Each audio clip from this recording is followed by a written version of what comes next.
नीति शतक में कवि विभिन्न विषयों पर अपने अनुभव से उत्पन्न ज्ञान को प्रयोग करते हुए नीति वचन कह रहा है। और अभी तक उसने विद्या के विषय में बहुत कुछ कहा, विद्या के विषय में, विद्वानों के महानता के विषय में और श्रेष्ठ कवियों के विषय में, काव्य कला के विषय में, और राजा लोग विद्वानों का सम्मान करें इसकी आवश्यकता है। इन सब बातों को कवि कह चुका है। अब आगे कवि कहता है, कवि भर्तृहरि कहते हैं कि पुरुष में कुछ गुण, कुछ कलाएं अवश्य होनी चाहिए और उन्हीं के कारण ये संसार स्थिर है, उन्हीं के कारण ये संसार सुंदर है। क्या क्या होना चाहिए?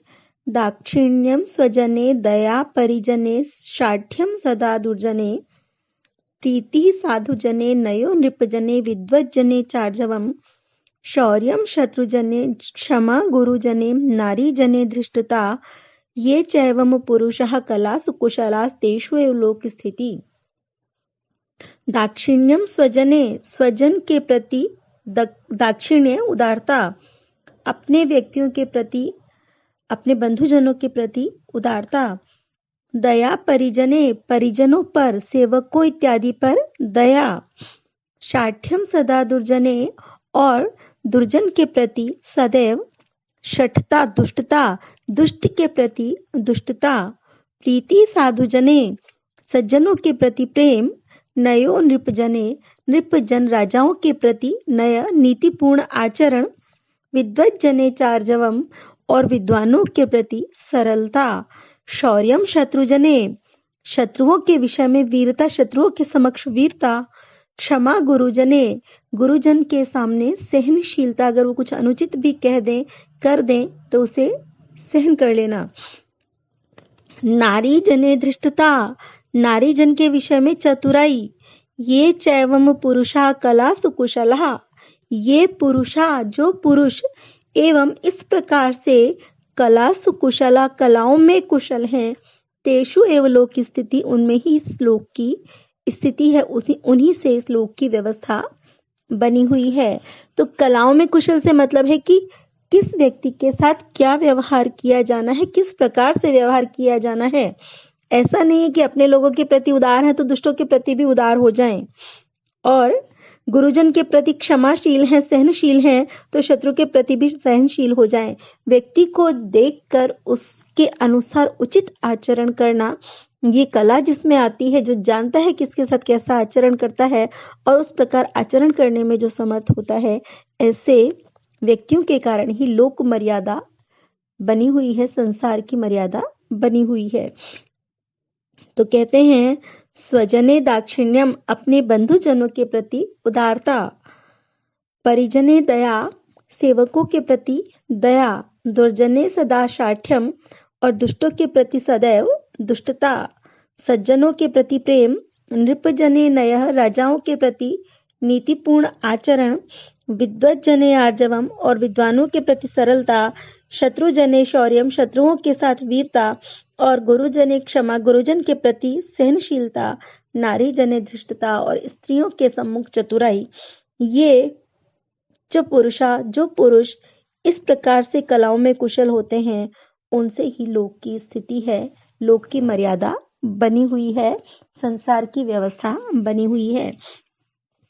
तो जो अपने बंधुजन हैं, यदि उनसे भी उदारतापूर्ण व्यवहार नहीं किया जाएगा तो सारी मर्यादा छिन्न भिन्न हो जाएगी। कौन अपना है, कौन पराया है, ये निर्धारित ही नहीं किया जा सकेगा। और जो हमारी सेवा करते हैं, जो हमारे काम आते हैं, उनके प्रति दया तो आवश्यक है, इसलिए परिजनों पर दया चाहिए। और दुर्जने सदा शाठ्यम, दुष्टों के प्रति दुष्टता का आचरण अवश्य करना चाहिए, अन्यथा वे और अधिक दुष्टता करेंगे। उनकी दुष्टता को बढ़ावा देना होगा, उन्हें क्षमा कर देना, उन्हें उचित दंड देना ही चाहिए। सज्जनों से प्रेम करना चाहिए, सज्जनों से प्रेम करेंगे तो उनके साथ रहकर सज्जन बनेंगे, सज्जनता सीखेंगे। और राजाओं के प्रति तो नीतिपूर्ण आचरण करना ही है, अन्यथा राजा के कोप भाजन बन जाएंगे, राजा के सामने नीतिपूर्ण ढंग से आचरण करने की आवश्यकता है। और विद्वान बेचारे सीधे साधे होते हैं, उनको अपने पढ़ने लिखने से मतलब है, तो उनके साथ कुटिल व्यवहार करने की आवश्यकता नहीं है। उनसे सरलता का व्यवहार करना चाहिए और सरल व्यवहार से प्रसन्न होकर वे आपको विद्या का दान देते हैं। शत्रुजन शौर्यम, शत्रुजन के सामने कायरता दिखाने से हानि होने की संभावना है, इसलिए शत्रुजन के सामने वीरता प्रदर्शित करनी चाहिए। गुरुजनों के सामने सहनशील होना चाहिए, वो कुछ भी कहें सब शांत मन से सहन कर लेना चाहिए। और स्त्रियों के प्रति चतुराई रखना चाहिए, एक आत्मविश्वास होना चाहिए। ये सब ऐसी कलाएं हैं, ऐसे गुण हैं जिनके कारण इस संसार की स्थिति बनी हुई है। स्थिति से मतलब है व्यवस्था बनी हुई है, मर्यादा बनी हुई है।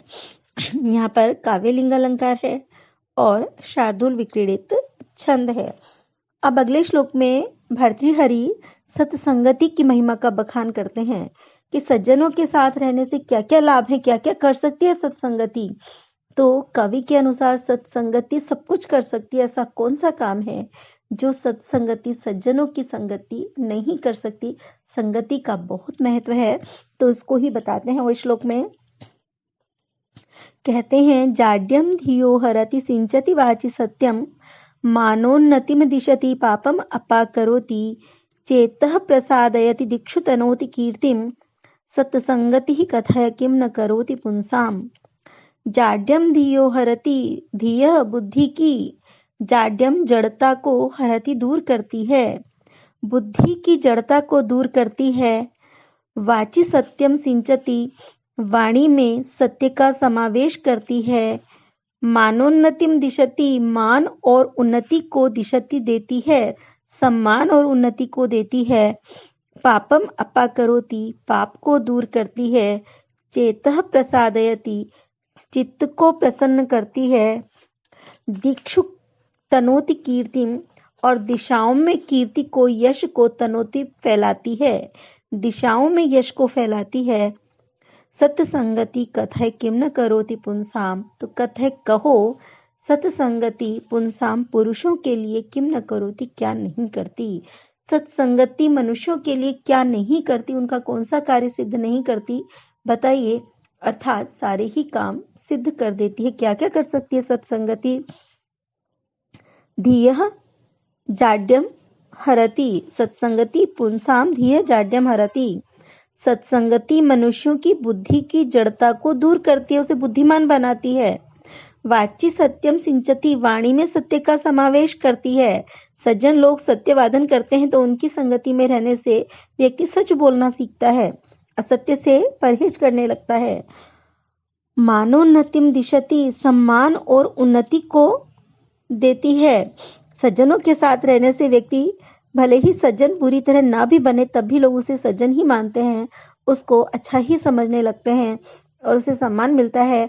और सद्गुणों को अपनाने से धीरे धीरे उसकी उन्नति भी होने लगती है, तो सम्मान और उन्नति को देती है। पापम अपाकरोति, पाप को दूर करती है। सज्जनों के साथ रहने से क्योंकि विचार उत्तम होने लगते हैं, व्यक्ति के कार्य सुधरने लगते हैं, तो उसके पाप धीरे धीरे नष्ट होने लगते हैं, दूर होने लगते हैं।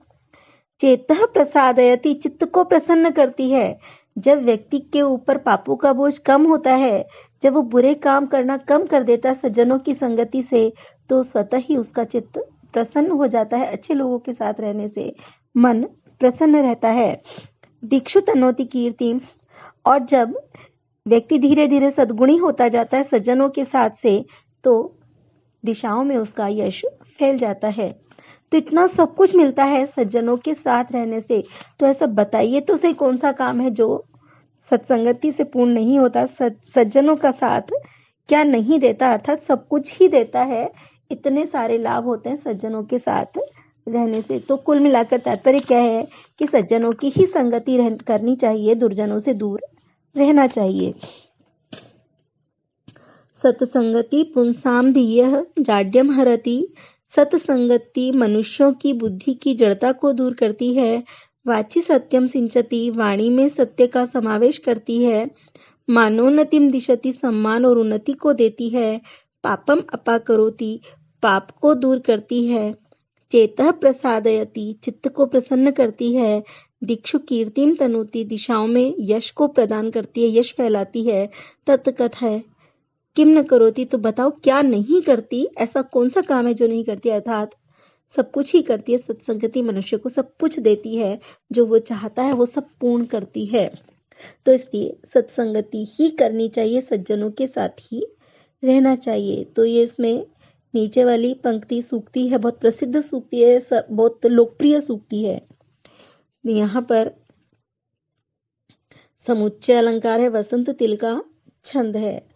फिर अगले श्लोक में कवि भर्तृहरि सुकवियों की प्रशंसा करते हैं कि ऐसे तुकबंदी करने वाले कवि तो अलग हैं, उनकी बात नहीं कर रहे, लेकिन जो श्रेष्ठ प्रतिभाशाली कवि हैं, जो जिनका यश चतुर्दिक फैला हुआ है, जिनके यश रूपी शरीर को कोई नष्ट नहीं कर सकता, वे विजयी होते हैं, उनकी जय हो। जयन्ति ते सुकृतिनो रस सिद्धा कवीश्वरः, नास्ति येषां यशः काये जरा मरणजं भयम्। जयन्ति ते सुकृतिनो, जयंती विजयी होते हैं, ते सुकृतिनः वे सुकृति पुण्यशाली, रस सिद्धा रस जिन्हें सिद्ध है, जो चाहे जिस रस का परिपाक करके रचना कर सकते हैं। रस सिद्ध कवीश्वरा श्रेष्ठ कवि, वे पुण्यशाली रस सिद्ध श्रेष्ठ कवि विजयी होते हैं, जयी होते हैं। नास्ति येषाम यशः काये, येषाम जिनके यशः काये यश रूपी शरीर को जरा मरणजम भयम नास्ति, जरा वृद्धावस्था और मरण मृत्यु से ज उत्पन्न होने वाला, वृद्धावस्था और मृत्यु से उत्पन्न होने वाला भयम न अस्ति, भय नहीं होता। वे पुण्यशाली रस सिद्ध श्रेष्ठ कवि विजयी होते हैं, जिनके यश रूपी शरीर को वृद्धावस्था और मृत्यु से उत्पन्न होने वाला भय नहीं होता। अर्थात जिनके काव्य इतने श्रेष्ठ हैं, जिनकी रचनाएं इतनी श्रेष्ठ हैं कि उनका यश अनंत समय तक फैला हुआ है, जो कभी भी नष्ट नहीं होगा। तो जिनकी कृतियां उत्तम हैं, जो रस सिद्ध हैं, ऐसे श्रेष्ठ कवि विजयी होते हैं, उनकी जय हो। जो तुकबंदी करने वाले साधारण कवि हैं, उनकी बात नहीं की जा रही। जो कवीश्वर हैं, श्रेष्ठ कवि हैं, रस जिनको सिद्ध है, चाहे जिस रस में कविता कर सकते हैं, उनकी बात कवि कर रहा है। सूनु सच्चरितः सति प्रियतमा स्वामी प्रसादोन्मुख, स्निग्धं मित्रम अवंचकः परिजनो निष्क्लेशलेशं मनः, आकारो रुचिरः स्थिरश्च विभव विद्यावदातं मुखम, तुष्टो विष्टपकष्टहारिणी हरौ संप्राप्यते देखिना। इस श्लोक में कवि इस संसार में मिलने वाले सुखों की बात कर रहा है कि क्या क्या संसार में मिलने वाले सुख हैं, और ये सब सुख कब मिलते हैं। एक साथ तो इनका मिलना दुर्लभ है, फिर भी अगर इनमें से कुछ सुख भी मिलते हैं तो कब मिलते हैं, जब संसार के कष्टों को दूर करने वाले परमात्मा प्रसन्न हो जाए, उनकी कृपा हो जाए। हमारे चाहने से कि हमारे कुछ करने से ये सारे सुख नहीं मिलते, ये तो तभी मिलते हैं जब ईश्वर हम पर प्रसन्न हो, ईश्वर की कृपा दृष्टि हो जाए। ईश्वर की कृपा के बिना ये सारे सुख मिलना संभव नहीं है। ईश्वर की कृपा तो आवश्यक है, सत्कर्म तो आवश्यक है ही, पर साथ साथ ईश्वर की कृपा भी आवश्यक है। तो क्या है वो सुख, संसार में मिलने वाले सुख, जो मनुष्य के रूप में जन्म लेकर व्यक्ति संसार में प्राप्त कर सकता है। सारे न सही, उनमें से कुछ भी मिले तो वो भी ईश्वर की कृपा के बिना संभव नहीं है। उन सुखों की गणना कराते हैं। सूनु सच्चरित, सच्चरित सदाचारी सूनु पुत्र, सदाचारी पुत्र या संतान।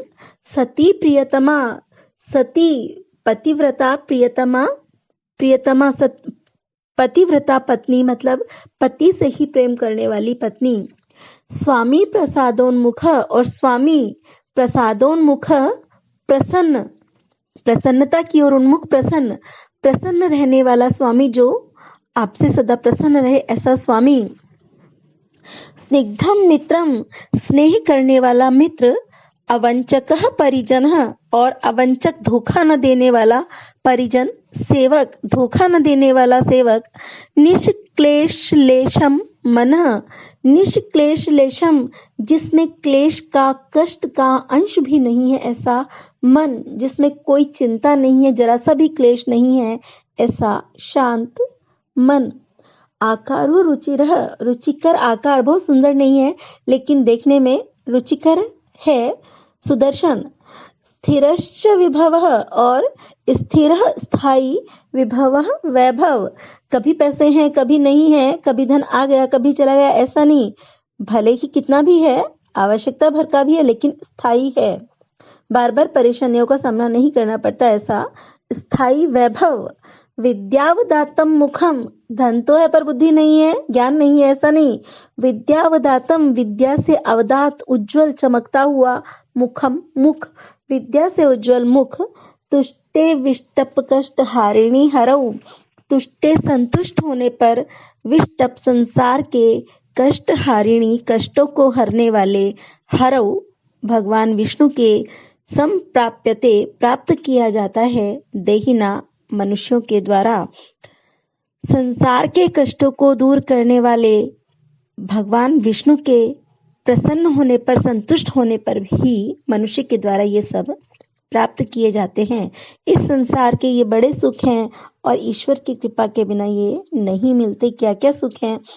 विष्टप कष्ट हारिणी हरौ तुष्टे, संसार के कष्टों को दूर करने वाले भगवान के संतुष्ट होने पर, देहिना मनुष्य के द्वारा, सच्चरितः सूनु, सदाचारी पुत्र, सती प्रियतमा, प्रेम करने वाली पतिव्रता पत्नी, प्रसादोन्मुख स्वामी, प्रसन्न रहने वाला स्वामी, स्निग्धम मित्रम, स्नेह करने वाला मित्र, अवंचकः परिजनः, धोखा न देने वाला सेवक, निष्क्लेशलेशम मनः, कष्ट के अंश से भी रहित मन, रुचिरः आकारः, रुचिकर आकृति, स्थिरश्च विभव, और स्थायी वैभव, तथा विद्यावदातम मुखम, विद्या से चमकता हुआ मुख, संप्राप्यते प्राप्त किया जाता है। ये सारे सुख तभी मिलते हैं जब ईश्वर की कृपा हो, ईश्वर हमसे प्रसन्न हो। तो इस संसार में मिलने वाले कुछ सुख हैं जिनकी गणना कवि ने कराई है। हर व्यक्ति इन सुखों को चाहता है पर चाहने भर से ये नहीं मिलते, इसके लिए सत्कर्म और ईश्वर की कृपा चाहिए। यहाँ पर शार्दूल विक्रीडित छंद है और अनुप्रास अलंकार है।